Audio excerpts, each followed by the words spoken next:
हरे Krishna. Mistake insight channel पर आप सबका स्वागत है।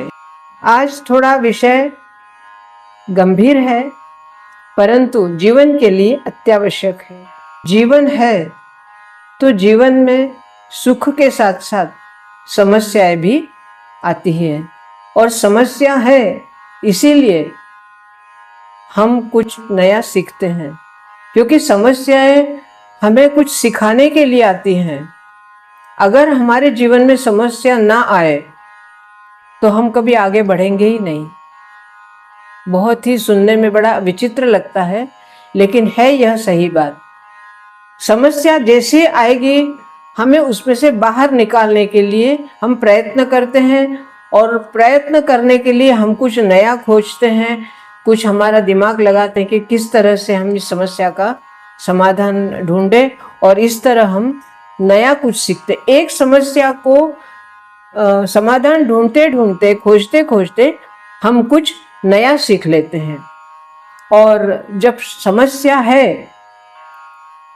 तो जीवन में जलन, ईर्ष्या, दुख, क्लेश, मत्सर, मद, नैराश्य, हर्ष, विषाद सब कुछ होता है और सबका हमें अनुभव होता है।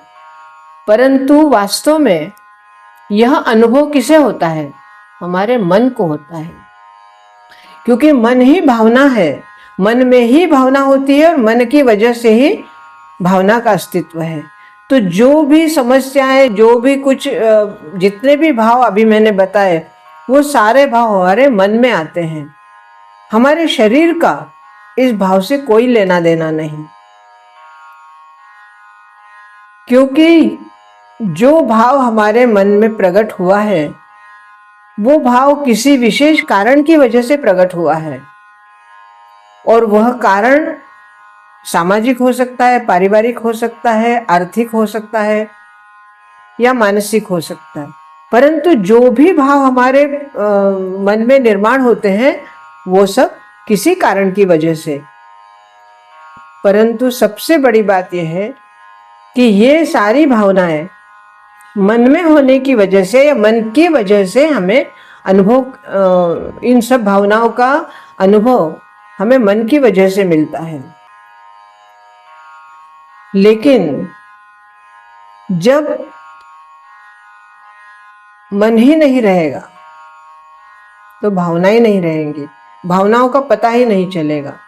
और इसीलिए सबसे कटु सत्य यही है कि मृत्युपरांत जब इस शरीर को अग्नि दी जाती है, जलाया जाता है, तब उस